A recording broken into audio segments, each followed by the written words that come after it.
ॐ स्थापकाय च धर्मस्य सर्वधर्मस्वरूपिणे अवतारवरिष्ठाय रामकृष्णाय ते नमः। जननीं शारदां देवीं रामकृष्णं जगद्गुरुं पादपद्मे तयो श्रुत्वा प्रणमामि मुहुर्मुहुः। नमः श्रीयतिराजाय विवेकानन्दसूरये सच्चित्सुखस्वरूपाय स्वामिने तापहारिणे।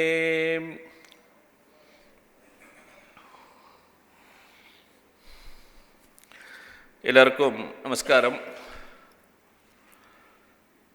இன்னைக்கு ஒரு அருமையான நாள், புண்ணியமான நாள், புனிதமான நாள். பரமஹம்சர் ஸ்ரீ ராமகிருஷ்ணருடைய நேரடி சீடரான யோகானந்த மகாராஜுடைய ஜெயந்தி தினம். நம்ம நாடை எடுத்து பார்த்தாலே எத்தனையோ மகான்கள் தோன்றியிருக்கிறார்கள். எவ்வளவோ இடங்களிலே, பல்வேறு இடங்களிலே பல்வேறு மகான்கள். நம்ம தமிழ்நாட்டையே எடுத்துன்னு பார்த்தாக்க சைவ நெறியில் 63 நாயன்மார்கள் தோன்றிய இடம் இது. எங்கெங்கெல்லாம் எல்லா இடங்களிலும் எல்லா வகைகளிலும் தோன்றி பக்தியை பரப்பிய ஒரு நாடு நமது தமிழ்நாடு. வைஷ்ணவ நெறியிலே ஆழ்வார் பெருமக்கள் தோன்றி, எத்தனையோ ஆச்சாரியர்கள் தோன்றி அதே பக்தியை பரப்பினார்கள். கொஞ்சம் மேலே கர்நாடகத்துக்கு போனால் அங்கே பார்த்தா புரந்தரதாசர், கனகதாசர், விட்டலதாசர், இது போன்ற பெரிய பெரிய மகான்கள், பெரிய பெரிய பக்தர்கள் தோன்றினார்கள். அதுக்கப்புறம் இந்த ஆந்திரா பகுதியிலே சென்றால் அங்கு பத்ராச்சல ராமதாசர், இது போன்ற பெரிய மகான்கள் தோன்றியிருந்தார்கள். மேற்கு பகுதியிலே அந்த விட்டலன், புரந்தர விட்டலனுடைய பக்தர்கள் எத்தனையோ பேர், நாமதேவர், துக்காராம் சுவாமிகள், ஞானதேவர், ஞானாபாய், சக்குபாய், இப்படி பலவிதமான பக்தர்கள் தோன்றினார்கள். இன்னும் மேலே போனாக்க மீராபாய், கபீர்தாசர், துளசிதாசர். இந்த நாட்டில் பக்தர்களுக்கு ஒருபோதும் பஞ்சம் இருந்ததே கிடையாது. அவ்வளவு பெரிய புண்ணியம் செய்த இந்த பூமி, பக்தர்கள் எப்போதும் நிறைந்திருந்தார்கள். அதே போன்று வங்காளத்திலே பார்த்தால் கமலாகாந்தர், ராம் பிரசாத் போன்ற பெரிய பக்தர்கள்லாம் இருந்தார்கள். அவர்களிடமிருந்து எவ்வளவோ அவர்களுடைய பாடல்கள்லாம் எடுத்து நம்ம குருதேவர் எத்தனையோ பாடியிருக்கிறார். ஆக நாடு முழுவதும் சுவாமி விவேகானந்தர் கேட்கிறார், நமது நாடு ஆன்மீகவாதிகளை, முனிவர்களை, ஞானிகளை, ரிஷிகளை, பக்தர்களை உருவாக்குவதை தவிர வேற என்ன செஞ்சது அப்படிங்கிறார். அப்படி நாடு முழுவதும் பக்தர்கள் எப்போதும் தோன்றிக்கொண்டே இருந்தார்கள். அப்படி அந்த வழியிலே வந்த ஒரு பெரிய பரம்பரை, பக்தர்களுடைய பரம்பரை நமது ராமகிருஷ்ண பரம்பரை. ராமகிருஷ்ணர் பரமஹம்சர் தோன்றினார். அவருடன்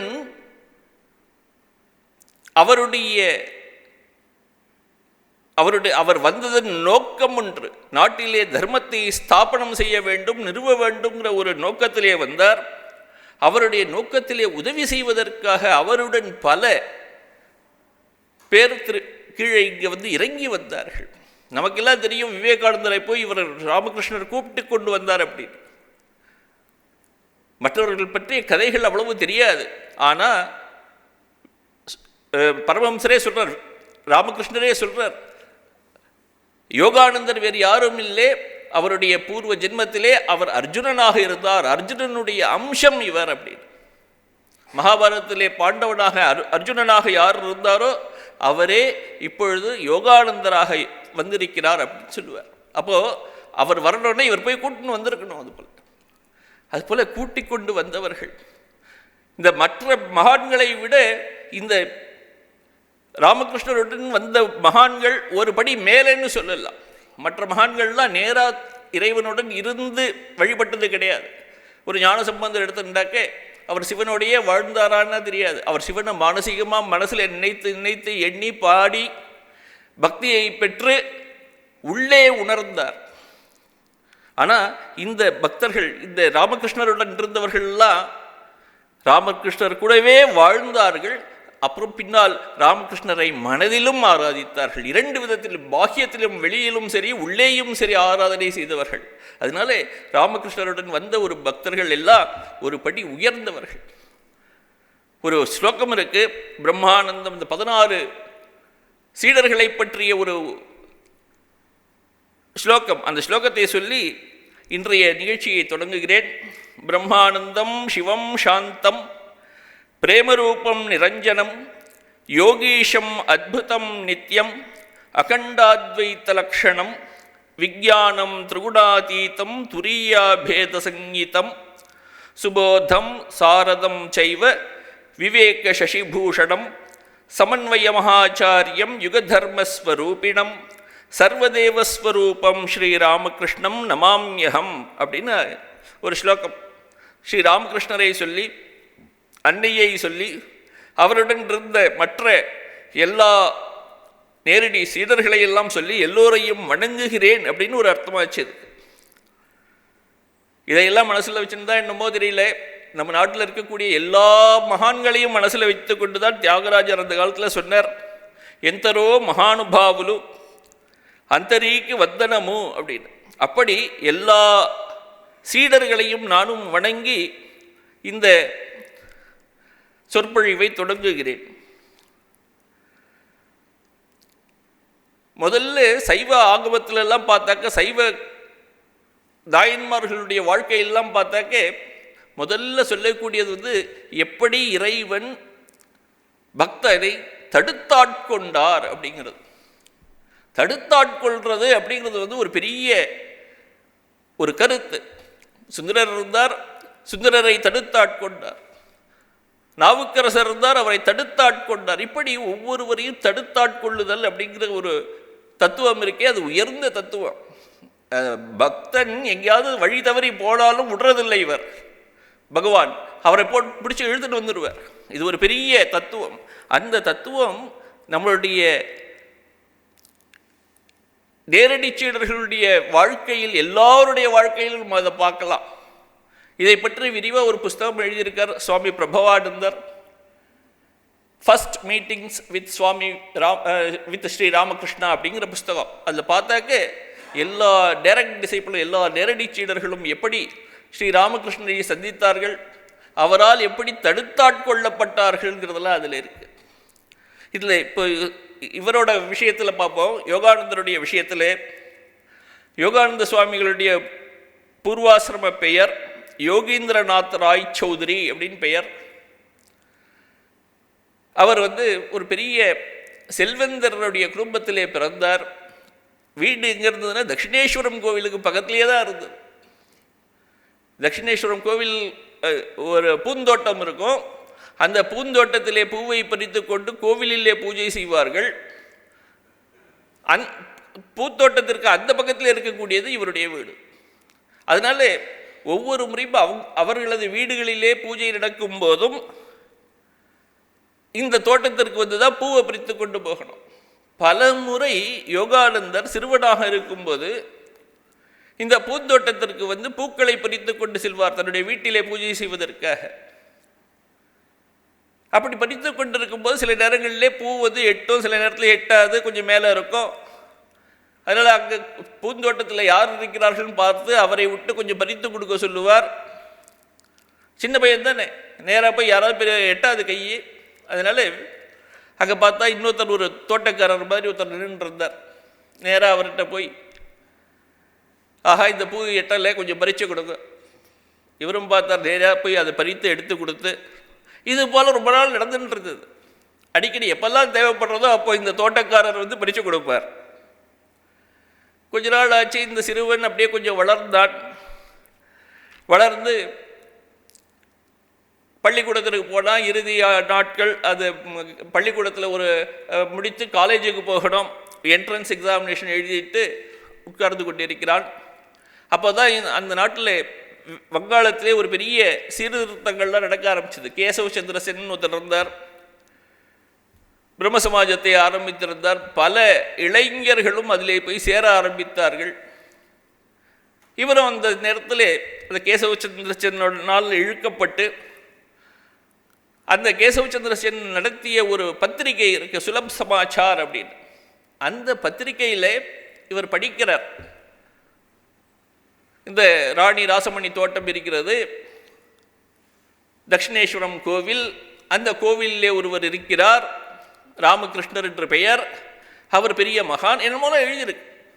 அதெல்லாம் படித்த உடனே, ஆஹா, நம்ம பக்கத்துலேயே இருக்கோமே, நம்ம பூ பறிக்கிறதுக்கு அந்த பூந்தோட்டம் விரலும் போகிறோமே, உள்ளே இருக்கக்கூடிய அந்த மகான் யாரோ எழுதியிருக்கே, அதை யாரும் பார்க்கலையே, அவரை யாருன்னு தெரியலையே, நம்ம போய் பார்க்கணுன்னு அப்போ தான் அவருக்கு தோன்றுறது.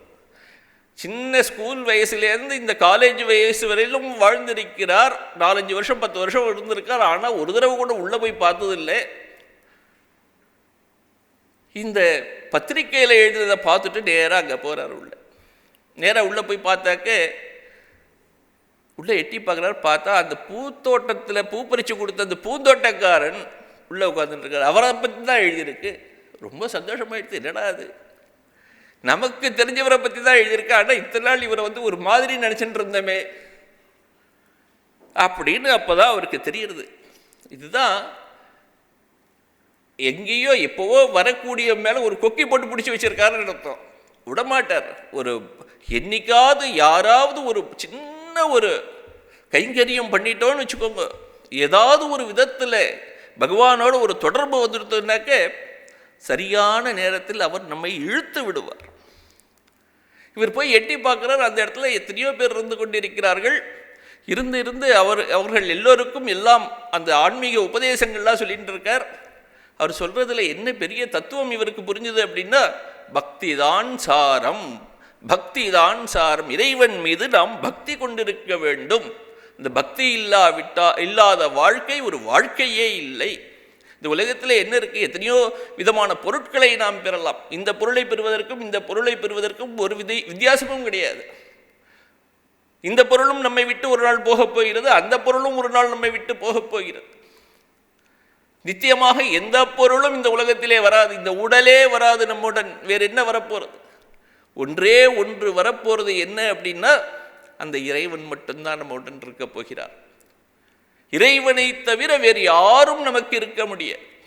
அப்போ அந்த பக்தி தான் சாரம்ங்கிறத திரும்ப திரும்ப திரும்ப திரும்ப அவர் சொல்லி புரிய வைக்கிறார். எல்லோரும் அதை கேட்கிறார்கள். இதுதான் சத் சங்கம்னு பெயர். உள்ள போன உடனே அந்த காதில் விழறது பாருங்க. என்ன செய்யணும், எது சாரம், அந்த லட்சியத்தை அங்கே பிடிச்சுன்றார். அந்த சத் சங்கம் வந்துடுறதுனாலே மற்றவை எல்லாம் விலகிவிடும். துத்சங்கம் எல்லாம் விலகி போய்விடும். தீய தொடர்புகள் எல்லாம் போயிடும். நல்ல தொடர்பு ஒருவனுக்கு வந்துவிட்டால் தீய தொடர்பெல்லாம் போயிடும். நமக்கு அப்படிதான் கெட்ட விதத்தில் தான் நமக்கு நிறைய தொடர்பு இருக்குது. அந்த தொடர்புகள்லாம் கெட்ட தொடர்புகள்லாம் விடு அப்படின்னு சொல்ல முடியாது யாராலையும். அந்த தொடர்புகளுக்கு பதிலாக நல்ல தொடர்புகளை ஒருவனுக்கு கொடுத்து விட்டால் இவை தானாகவே போய்விடும். அது தெரிஞ்சுக்கணும். அப்போ சத்சங்கம் இருந்து விட்டால் துத்சங்கம் எல்லாம் போய்விடுகிறது.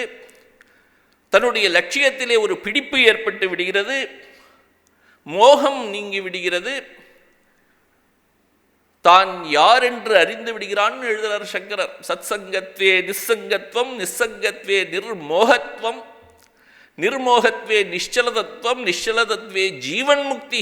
ஜீவன் முக்தனாக ஆகிற அளவுக்கு அவனுக்கு அந்த சத்சங்கம்ங்கிறது உதவுறது. இப்போ சத்சங்கத்தோட ஒரு பரிபாணம் இது. அந்த ஜீவன் முக்தியை அடைவதற்கு ஒரு சாதனமாக இருக்கக்கூடியது சத்சங்கம். அந்த இடத்துல அவர் சத்சங்கத்தில் அவர் சொல்றார், அவர் பக்தி தான் சாரம், இறைவனை அடைவதுதான் லட்சியம். இதெல்லாம் தான் இவருடைய காதில் விழாது. இறைவனை அடைய வேண்டும். மனித வாழ்க்கையினுடைய பயன் இறைவனை அடைவது. இறைவனை அடைவது திரும்ப திரும்ப சொல்றார் அவர். ஸோ எல்லாம் இவருக்கு காதில் விழறது. காதில் விழுந்த உடனே நினச்சிக்கிட்டே வர்றார், எப்படியாவது இறைவனை அடைய வேண்டும், இறைவனை அடைய வேண்டும். என்ன வழி என்ன வழின்னு யோசித்து கொண்டே வரார். கொஞ்ச நாள் ஆறுது. இவர் அந்தன குலத்திலே பிறந்தவர். அதனால் அவருக்கு உபநயனம் நடைபெறுகிறது. யோகானந்தருக்கு உபநயனம் நடந்த பிறகு அவர் தியானத்திலே ஈடுபட ஆரம்பிக்கிறார். முழுமையான ஒரு இது உட்கார்ந்து எல்லா நேரங்களிலும் தியானம் தியானம் தியானத்திலே மூழ்கி அவர் தியானமக்னனாக ஆகிவிடுகிறார். இறைவனை அடைவதற்கு வழி என்ன என்று தேட ஆரம்பிக்கிறார். ஒரு தேடுதல் அவருக்கு அப்போதான் வருது. அப்போ இன்னொரு நாள் அந்த குருதேவர் சொல்லி அனுப்புகிறார், நீ இன்னொரு நாள் வா அப்படின்னு. அப்போ இன்னொரு நாள் போன உடனே குருதேவர் சொல்கிறார், இறைவனை அடைய வேண்டும், அதற்கு வழி காம காஞ்சன தியாகம் அப்படிங்கிற. இந்த உலகத்தில் இருக்கக்கூடிய பற்று துளி கூட இருந்தாலும் கூட ஒருவன் இறைவனை அடைந்து விட முடியாது. இந்த ஊசியில் நூல் கோக்கிறோமே, அந்த நூலில் இருக்கக்கூடிய அந்த நுனி கொஞ்சம் அப்படி இப்படி அந்த திரிஞ்சிருந்தால், ஒன் பாயிண்டடாக இல்லாமல் இருந்தால் அந்த ஊசியிலே கொர்க்க முடியாது. அது போன்று மனமும் இறைவன் மீதே ஒருமைப்பட்டு நிற்க வேண்டும். கொஞ்சம் கொஞ்சம் இந்த பக்கம் அந்த பக்கம் இந்த உலகப் பொருட்களில் நாட்டம் இருந்து மனம் திரும்பி இருந்தால் இறைவனை அடைய முடியாது அப்படின்னு சொல்லி கொடுக்குறார். இவருடைய மனசில் அது அப்படியே படிகிறது. ஏன்னா யாருக்கு என்ன புரியும் அப்படின்னா, எதை யார் விரும்புகிறார்களோ அதுதான் அவர்களுக்கு புரியும். ஒரு பெரிய ஒரு லெக்சர் கேட்குறோம் அப்படின்னாக்க ஒவ்வொருத்தரும் நீங்கள் இன்றைக்கு என்ன கேட்டாய் அப்படின்னா இவர் ஒரு 10 பாயிண்ட் சொல்லுவார், நீ என்ன கேட்டாய்னா அவர் வேற ஒரு 10 பாயிண்ட். அவங்க ஒவ்வொருவர் சொல்லும்போதோ அவர்களுடைய மனநிலையை காமிச்சிடும். யார் யாருக்கு எது பிடிக்குமோ அதை அவர்கள் எடுத்துக்கொண்டிருப்பார்கள். அதுதான் அவர்களுக்கு இருக்கும். இவருக்கு என்ன நின்னது அப்படின்னா, இறைவனை அடைய வேண்டும், அதற்கு வழி என்ன, இதுதான் வழி, காம காஞ்சன தியாகம். உபனிஷத் சொல்லி கொடுக்கிறது. ந கர்மணான பிரஜயா தனேன தியாகேனைக்கே அமிர்தத்வமானுஷு. தியாகத்தினால் மட்டுமே இறைவனை அடைய முடியும், வேற எதனாலும் அடைய முடியாது அப்படிங்கிறத அவருடைய மனதிலே ஆழமாக பதிந்து விடுகிறது. எப்படி இந்த காம காஞ்சன தியாகம் செய்யறது அப்படின்னு யோசித்து கொண்டிருக்கும்போது, அந்த கோவிலுடைய பகுதியிலேயே பஞ்சவட்டி அப்படின்ற ஒரு இடம் இருக்கு. பஞ்சவட்டின்னா ஒரு தோட்டம். அது அந்த தோட்டத்திலே எல்லாரும் இருந்து வரக்கூடிய வழிப்போக்கர்கள்லாம், அந்த வழியாக பயணம் செய்யக்கூடிய யாத்திரிகர்கள்லாம் இருந்து கோவிலில் அன்னதானம் கொடுப்பார்கள். அந்த அன்னத்தை கொண்டு வைத்து கொண்டு சாப்பிடுவார்கள். அங்கு பக்கத்தில் இருக்கக்கூடிய கங்கையிலே நீராடி விட்டு அந்த மரத்தின் அடியிலே உட்கார்ந்து கொண்டிருப்பார்கள். பஞ்சவட்டின்னா இந்த 5 மரங்கள் இருக்கக்கூடிய இடம், ஒரு தோட்டம் அது. அந்த தோட்டத்திலே ஒரு நாள் ஒரு ஹட்டயோகி ஒருவர் வந்திருந்தார். ஹட்டயோகி அப்படின்னா யோகங்கள் செய்யக்கூடியவர்.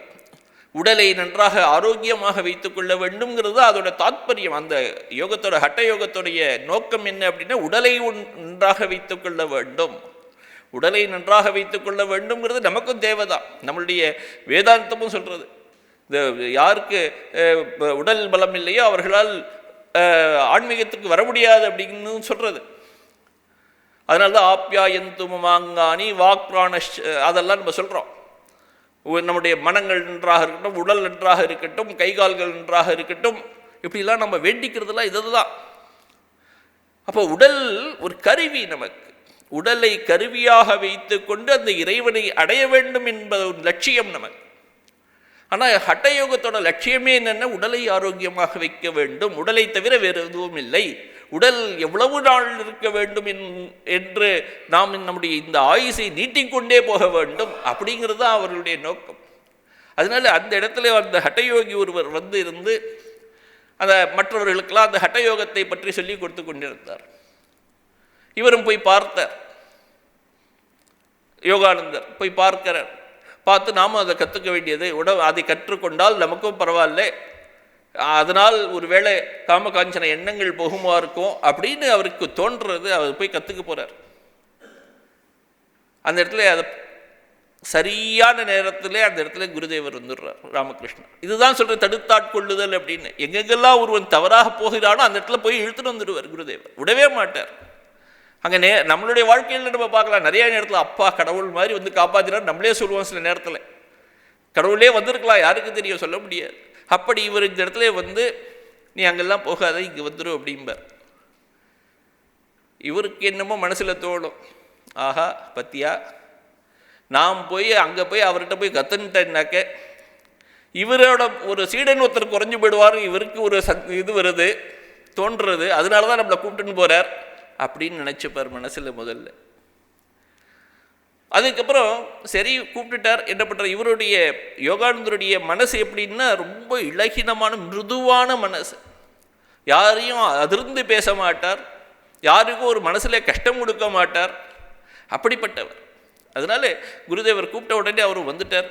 இருந்தாலும் இவரோட மனசில் ஒரு இது இருந்துன்றது, எப்படி இந்த காமகாஞ்சன எண்ணத்தை தாண்டி செல்வது அப்படின்னு. அதனால் கேட்டுடுறார் நேரடியாக, மனசில் இது போல் எண்ணங்கள்லாம் எழும்புறதே, இதெல்லாம் தடை அப்படின்னு சொல்லியிருக்கிறீர்கள் இறைவனை காண்பதற்கு, அப்போ இதையெல்லாம் எப்படி நீக்கிறது அப்படின்னு கேட்குறார்.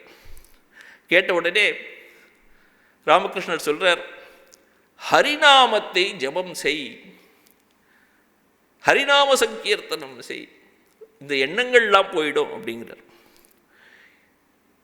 இவர் நினச்சிக்கிறார் திரும்ப, என்னடா இவர் எதிர்பார்த்தது என்ன அப்படின்ட்டு, ஏதோ பெருசாக ஒரு தவம் பண்ணுறதுக்கு இத்தனை மணி நேரம் உட்காந்து பண்ணு, இந்த நெருப்புக்கு நெருப்புற உட்காந்து பண்ணு, இப்படிலாம் சொல்லுவார், அப்போ தான் போகும் போல இருக்குது அப்படிலாம் நினச்சிட்டு வந்தார். வந்தால் பார்த்தா இவர் சிம்பிளாக ஒரு எளிமையாக ஒன்றுமே இல்லை, ஹரிநாம சங்கீர்த்தனம் செய்யுன்னு சொல்லிட்டாரே. ஒருவேளை இவருக்கு இவ்வளோதான் தெரியுமோ? குரு மேலே ஒரு பெரிய நம்பிக்கை வேணும் முதல்ல. குரு சொல்கிறது அவர் அனுபவத்தில் சொல்கிறார், எதை அடைந்தாரோ அதை சொல்கிறார். ஸ்ரோத்ரியம் பிரம்மனிஷ்டம் அப்படின்னு சொல்லியிருக்கு உபனிஷத்தில். குருவை பற்றி சொல்லும்போது ஸ்ரோத்ரியனாக இருக்கிறான், பிரம்மனிஷ்டனாக இருக்கிறான் அப்படின்னு சொல்கிறது. அப்படிப்பட்டவன் தான் குரு. அப்போ குருவிடம் குரு சொல்லுவது அவர் அனுபவத்திலே என்ன கிடைச்சதோ அதை சொல்லி கொடுக்குறார். அதனால தான் அவர் சொல்கிறதுனால அவர் ஒவ்வொருவருக்கும் அவரவர்களுக்கு உரிய பாதையை காட்டக்கூடியவர் குரு. இவருக்கு முதல்ல குரு மேலே ஒரு அவநம்பிக்கையோ இல்லை ஒரு ஏளனமோ ஏதோ இருந்தது. அதுக்கப்புறம் சரி இவ்வளவு சொல்லியிருக்காரே, செஞ்சுதான் பார்ப்போமே அப்படின்னு நினைக்கிறார். அப்படி நினைச்சார் இல்லையா, அதுக்கு பேர் தான் ஸ்ரத்தைன்னு பேர். ஸ்ரத்தை விட்டது. எப்படி நச்சிகேதனுக்கு ஒரு ஸ்ரத்தை உள்ள வந்த உடனே அவன் பிரம்மஞானத்தை கண்டுபிடிக்கிறதுக்காக போய்விட்டானோ, அதுபோல எப்போ ஸ்ரத்தை விட்டதோ உயர்ந்த லட்சியத்தை நோக்கி ஒருவன் செல்வான். இவருக்கு அந்த ஸ்ரத்தை விட்டது. உடனே சரி அவர் குரு சொன்னார், நாம் அதை செய்து பார்ப்போம், வராவிட்டால் அவரை பிடித்து கேள்வி கேட்கலாம் அப்படின்னு நினச்சிட்டு ஹரிநாம சங்கீர்த்தனம் பண்ணார். அப்படி ஹரிநாமத்தை ஜபம் பண்ணுறார். அவருக்கே தெரியாது இது போல மனசில் இருந்த காம எண்ணங்கள்லாம் போய்விடுகிறது, நிர்மலமாக ஆகிவிடுகிறது, மனசு சுத்தமாக சுத்த ஸ்பட்டிக வடிவமாக ஆகிவிடுகிறது. பிற்காலத்திலே சுவாமி விவேகானந்தர் இவரை பற்றி சொல்லும்போது சொல்றார், காமத்தை முழுவதுமாக ஜெயித்தவன் ஒருவன் உண்டு என்றால் இவன் தான் அப்படிங்கிறார் யோகானந்தரை பற்றி சொல்லும்போது. அந்த அளவுக்கு ஒரு உயர்ந்த நிலையை அடைந்தவர் அவர். ஆக குருவுடைய வாக்கியத்தோட மகிமை, குருவோட ஆசீர்வாதம், இவருடைய ஸ்ரத்தை, முயற்சி எல்லாம் சேர்ந்து அவருக்கு ஒரு உயர்ந்த ஒரு உன்னத நிலையை கொடுத்து. காலேஜ் எல்லாம் முடிஞ்சது இவருக்கு. காலேஜ் முடிந்த உடனே வீட்டிலே கொஞ்சம் பொருளாதார நெருக்கடி ஏற்பட ஆரம்பித்தது. இவர் அங்கங்கே வேலை தேடி அலைந்தார். வேலையும் கிடைக்கல, அவ்வளோ எளிதாக கிடைக்கல. எளிதாக கிடைக்கலன்னா ஏன் கிடைக்கல அப்படின்னா, மனசெல்லாம் வேலையில் இல்லை, மனமெல்லாம் எப்படியாவது ஆன்மீகத்தில் முன்னேறணும், இறைவனை அடையணும்னு உள்ளே இருந்ததுனால வெளியில் மனம் செல்லவே இல்லை. அதனால் எப்படி கிடைக்கும்? சரி இங்கே கிடைக்காது அப்படின்னு அவர் முடிவு பண்ணிட்டார். அவருடைய தாய் மாமன் வீடு கான்பூரில் இருந்து தான். ஸோ அங்கே போயிடலாம், இந்த கல்கத்தா நகரத்தை விட்டு அங்கே சென்று விடுவோம், அங்கே போனால் ஏதாவது ஒரு வேலை கிடைக்கும்னு நினச்சிட்டு தன்னுடைய தந்தையிடம் ஒரு அனுமதியை பெற்றுக்கொண்டு நேராக கான்பூர் நகரத்துக்கு போனார்.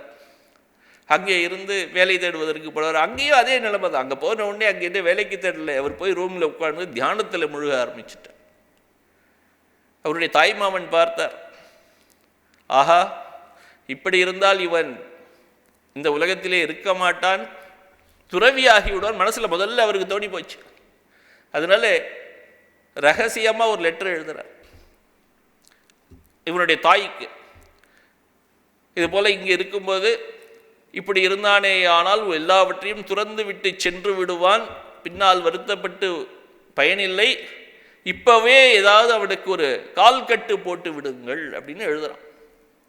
அதை இவங்களும் பார்த்து விட்டு ஒரு பெண்ணை ஏற்பாடு பண்ணி திருமணத்திற்கு நிச்சயம் பண்ணி எல்லா ஏற்பாடுகளும் செய்து விடுகிறார்கள். ஒருவன் ஆன்மீகத்திலே இறைவனிடம் வருகிறான் என்றால் அமுக்கிறதுக்கு எத்தனை பேர் இருக்கா பாருங்க, சொந்தக்காரர்கள்னு பேர். அத்தனை பேர் இருந்துட்டு அவனை அமுக்கி வேறு வழி இல்லாமல் அப்புறம் வந்து ஒரு லெட்டர் வேறு இங்கேருந்து அம்மா எழுதுகிறாங்க, எனக்கு உடம்பே சரியில்லை, என்னைக்கு போவேன்னு தெரியாது, சீக்கிரமாக நீ வந்து சேருன்னு அங்கேருந்து கான்பூர்லேருந்து அவரை வந்து கல்கத்தாவுக்கு மீண்டும் வர வைத்து வீட்டுக்கு வந்து பார்த்தா தான் தெரியறது அம்மா நன்றாகத்தான் இருக்கிறார்கள், வீடெல்லாம் நன்றாகத்தான் இருக்கிறது, இவருக்கு திருமண ஏற்பாடாகி இருக்கிறதுன்னு அப்போ தான் தெரியாது. முதல்ல திருமணத்திற்கு இவர் ஒத்துக்கொள்ளவே இல்லை, கடைசி வரலும் ஒத்துக்கொள்ளலை. அப்பா வந்து கேட்கிறார், கெஞ்சறார், காலில் விழறார், ஒத்துக்கலை. அப்புறம் அம்மா வந்து அழுகிறாள். இவ்வளவு பெரிய குடும்பம் இவ்வளவு கௌரவத்தோடு இருந்தால் பலிகடாவாடியாகு அப்படிங்கிறார். இந்த கௌரவத்தை காப்பாற்றுவதற்காக நீ திருமணம் செய்து கொள்ள வேண்டும், வேறு வழி இல்லை அப்படின்னு சொல்லி அவரும் சரி வழி இல்லாமல் அம்மா அழுகிறார்கள். அம்மாவுடைய முகத்தை பார்த்து இவரும் ஒத்துக்கொண்டார். அப்போது திருமண நிகழ்ச்சிகள் நடைபெறுகிறது. கூட்டில் அடைக்கப்பட்ட சிங்கம் போல இருக்கார். இவர் எப்படியாவது தப்பிக்கணும்னு, சிங்கத்தை எங்கேயாவது பிடிச்சி அடைச்சாக்க எப்படி இருக்கும், அது அவ்வளோ எப்படியாவது உடச்சுன்னு வெளில வரணும்னு நினைக்கும் இல்லையா, பிஞ்சராதிவ கேசரின்னு சொல்கிறாரு. அதுபோல் பிடிச்ச இவரும் எப்படியாவது வெளியில் வரணும் அப்படின்னு நினச்சிட்டு இருக்கார். எப்படி வெளில வர்றது யோசிச்சுட்டு இருக்கார். அந்த திருமண பந்தல் சமர்த்த ராமதாசர் இருந்தார், அவருக்கு வந்து திருமணம் நடைபெற இருந்தது. அந்த நேரத்திலே மந்திரங்கள் சொல்கிறார்கள்.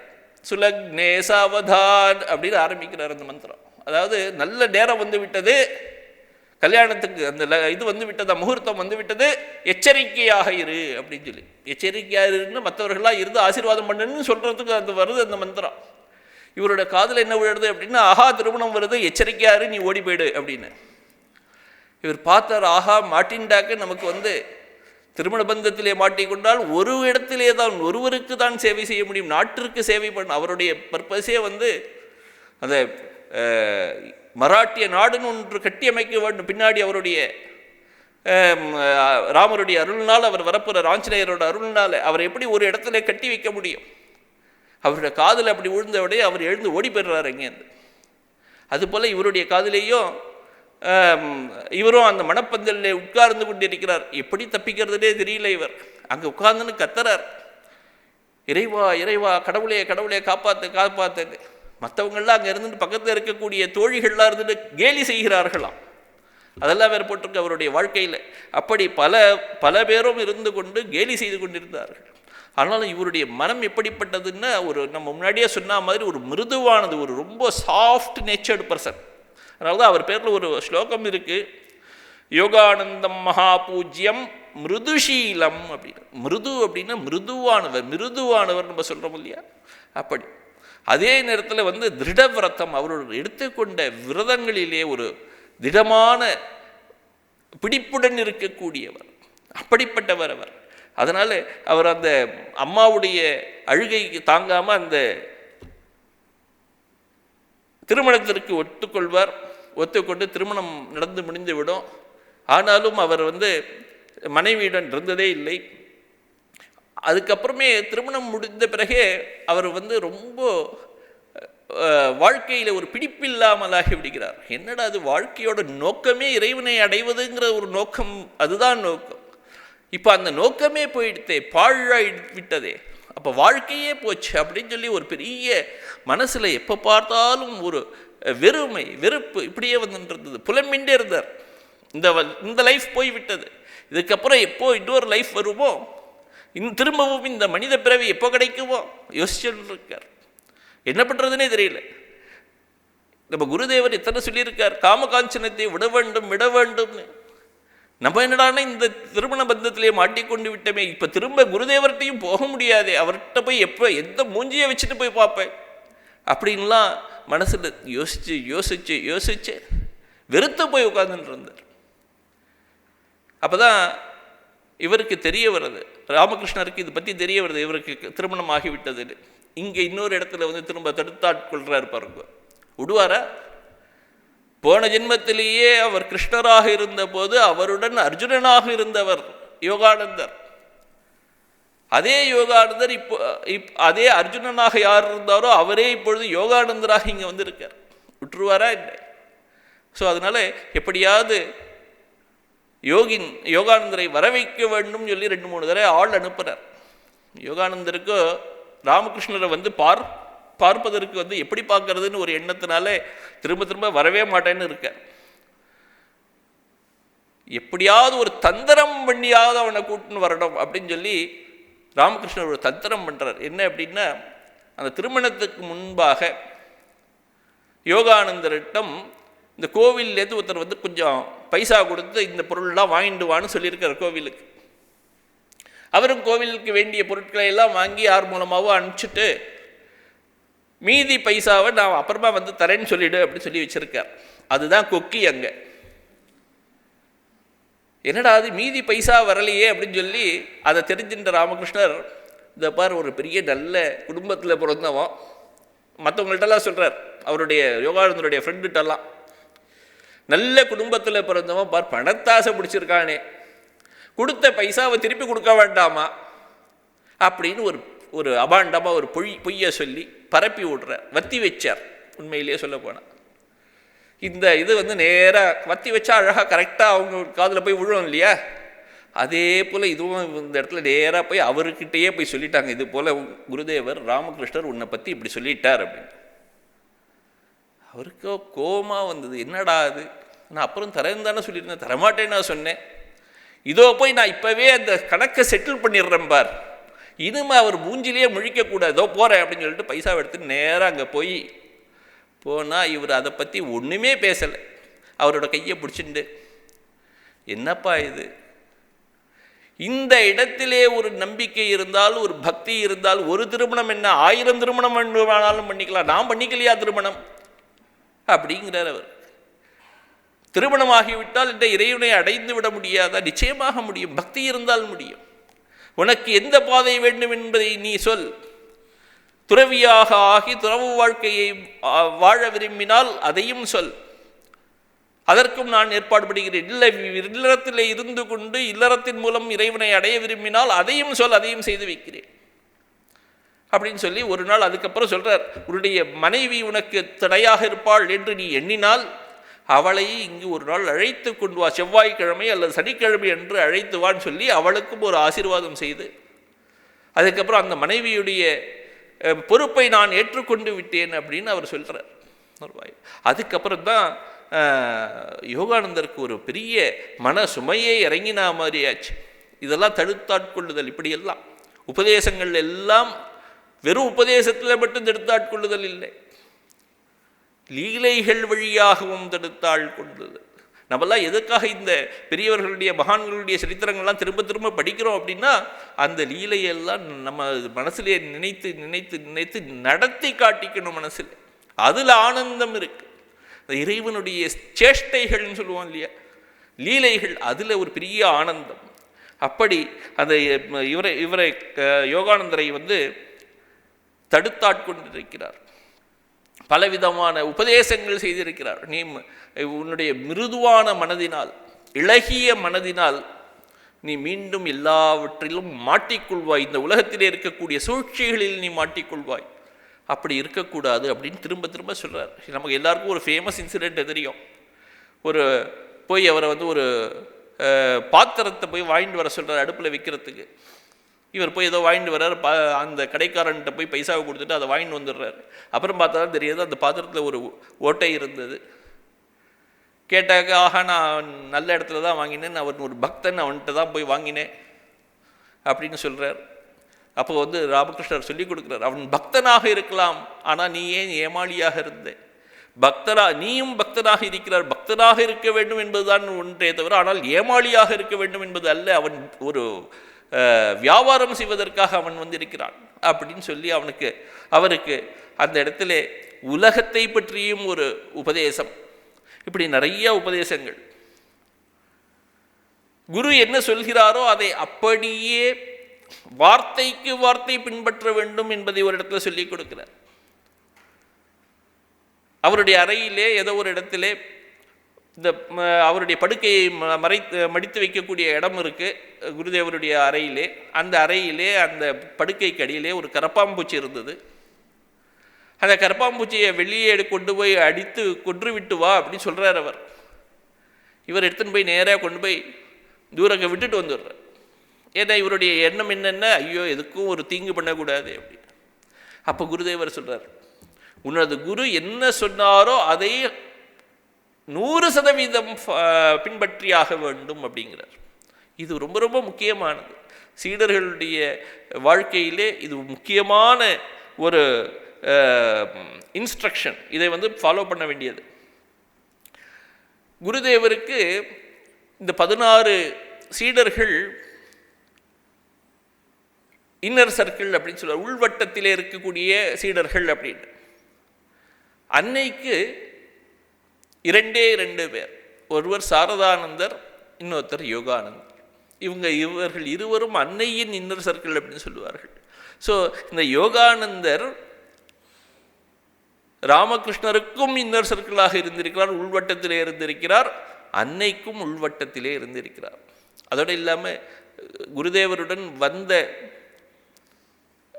ஈஸ்வர கோட்டிகளில் இவரும் ஒருவர். ஈஸ்வர கோட்டி அப்படின்னா எத்தனையோ அவதாரங்கள் இருக்கின்றன. பகவானுக்கு எத்தனையோ அவதாரங்கள். ஒவ்வொரு அவதாரத்தின் பொழுதும் அந்த அவதாரத்தின் நோக்கம் நிறைவேறுவதற்காக, அவதாரத்துடன் அதற்கு உதவி செய்வதற்காக எத்தனையோ பக்தர்கள் திரும்ப திரும்ப அந்த அவதாரத்துடன் மீண்டும் பிறப்பார்கள். அவர்களுக்கு ஈஸ்வர கோட்டிகள் பேர். அவர்களுக்காக திரும்ப முக்தி அடைய வேண்டும், இதுபோல் இந்த இதில் பிறந்து தவம் செய்து திரும்ப உயர்ந்த நிலைக்கு போக வேண்டும்ங்கிறதுலாம் இல்லை. எப்பயோ ஆகிவிட்டார்கள் அவர்கள். அவர்களுக்கு என்ன இருந்தது? சுவாமி விவேகானந்தர் எதற்காக தவம் செய்ய வேண்டும்? பிரம்மானந்தர் எதற்காக தவம் செய்ய வேண்டும்? அவர்கள்லாம் எப்பொழுதோ அடைந்து விட்டார்கள். அடைந்து விட்டவர்கள் எதற்கும் செய்ய வேண்டிய அவசியமே கிடையாது.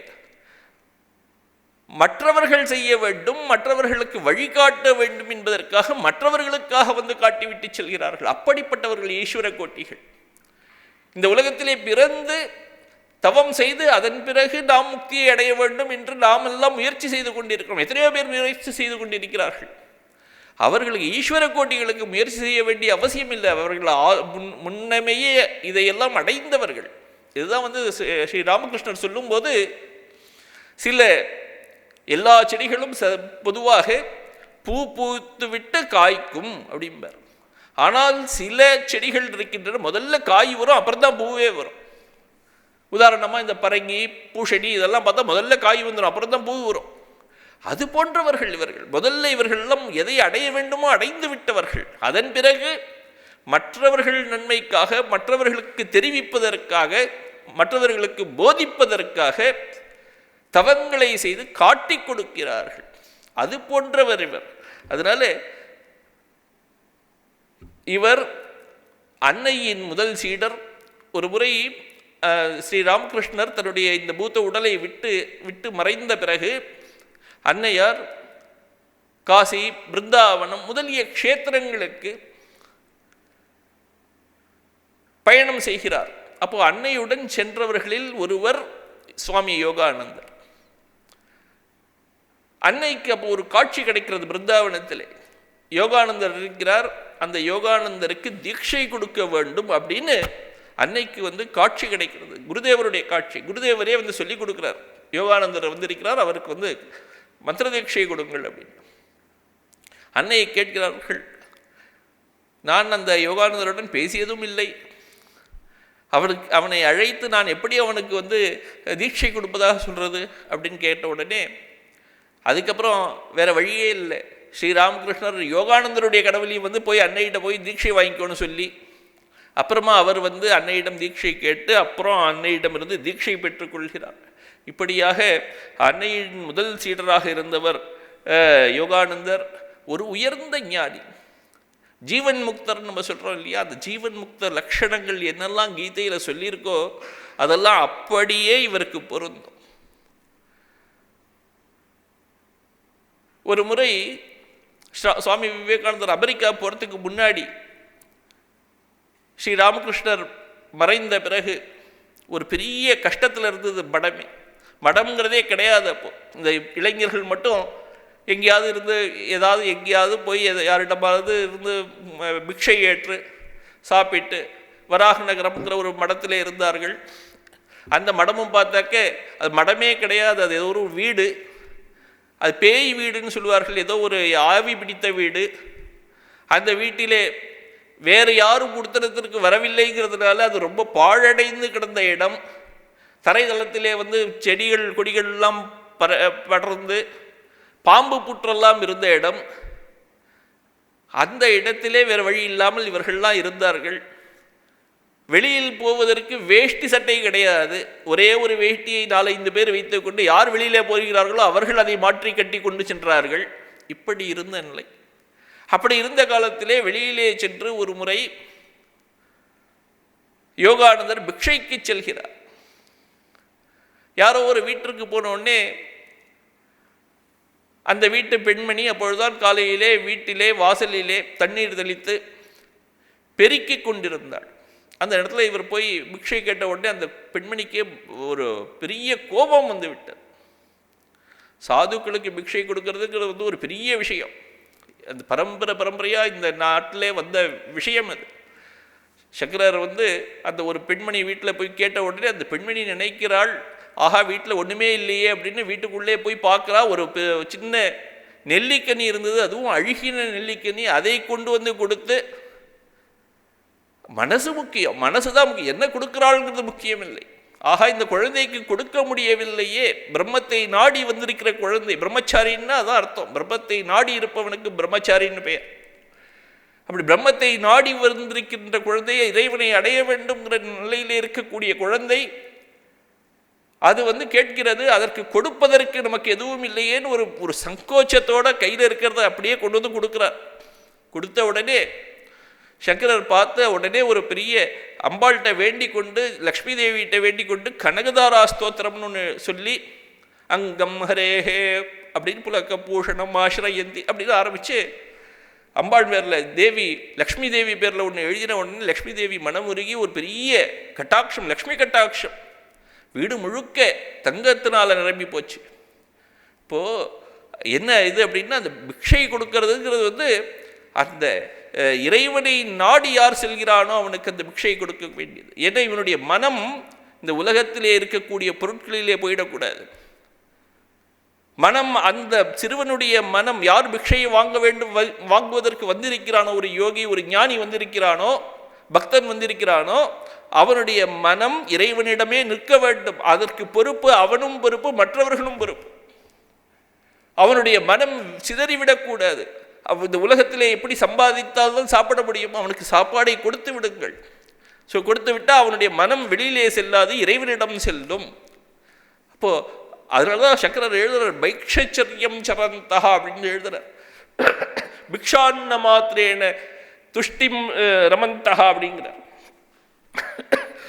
பிக்ஷான்ன மாத்திரேன ச துஷ்டிமந்தா அப்படின்னு அப்படி சந்தோஷப்படுகிறார்களாம். அந்த பிக்ஷை எடுத்து அந்த சாப்பாட்டில் அதிலே போதும் என்று நினைத்துக் கொள்ளக்கூடியவர்கள். அப்படி இவர் பிக்ஷையை கேட்கும்போது அந்த பெண்மணிக்கு, ஆனால் அவங்க இந்த பெண்மணியோட துர்பாகியம் கொடுக்கலை, கொடுக்கறதுக்கு பதிலாக கோபம் வேற வந்து விட்டது. கையிலே தொடப்பத்தை வைத்துக் கொண்டு தொடப்பத்தையே எடுத்துன்னு அடிக்க வந்து விட்டாள். தொடப்பத்தை எடுத்து தரையில் அடித்து தரையில் அடிக்கிறாள். கை கால் தான் நல்லா தானே இருக்கு, இளைஞனாக தானே இருக்கிறாய், ஏன் சம்பாதிக்கக்கூடாது, இங்கே பிச்சை எடுத்துட்டு இருக்கியா அப்படின்னு சொல்லி நல்லா திட்டு தரையில் போட்டு அடிச்சு இங்கே போய் அப்படின்னு சொல்லி விரட்டி விட்றான். இவர் ஒன்றுமே சொல்லலை, இவர் பாட்டில் வந்துட்டார். தன்னுடைய சகோதர துறவிகளுடன் இருந்து கொண்டு இந்த விஷயத்தை சொல்லி சிரிக்கிறார்கள் எல்லாரும்.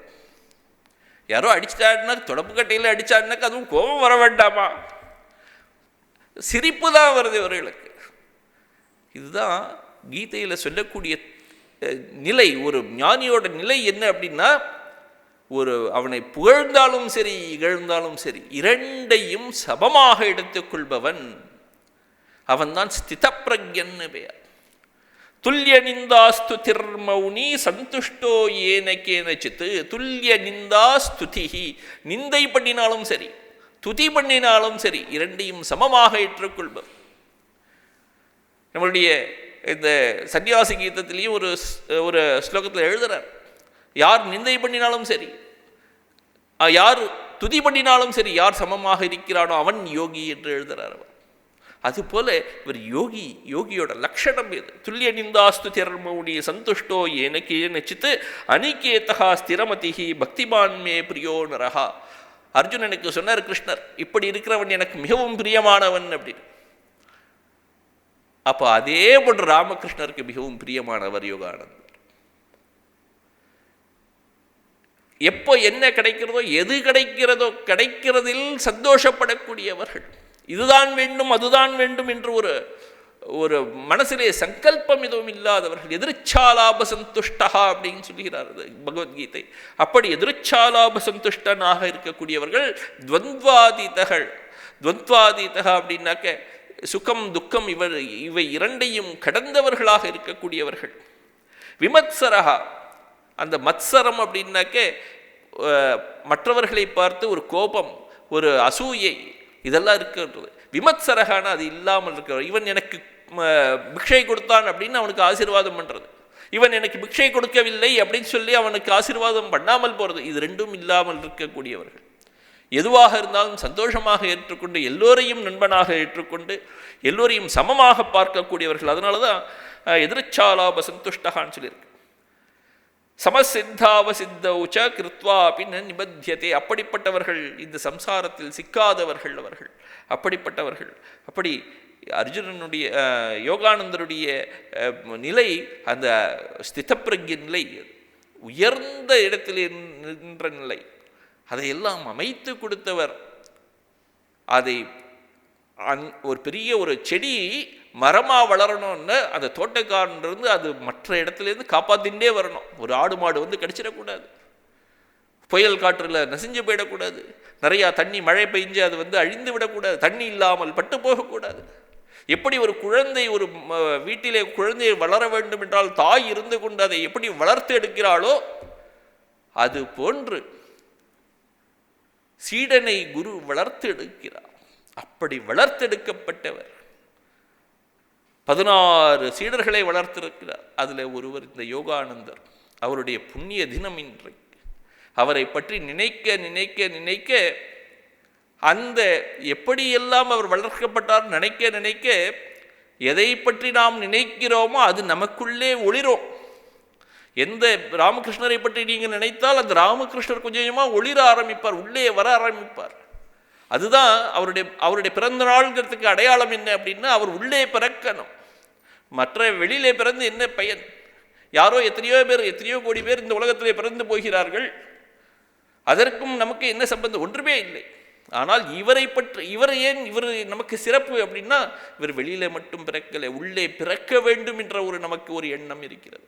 அவரை உள்ளே பிறக்க வைத்துக் கொள்ள வேண்டும். குருதேவரை உள்ளே பிறக்க வைத்துக் கொள்ள வேண்டும். அன்னையை உள்ளே பிறக்க வைத்துக் கொள்ள வேண்டும். நமக்கும் பின்னால் பக்தி ஏற்படும், நமக்கும் பின்னால் ஞானம் தோன்றும், நம்மையும் அழிந்து விடாமல் அவர்கள் காப்பார்கள். அதுதான் முக்கியம்.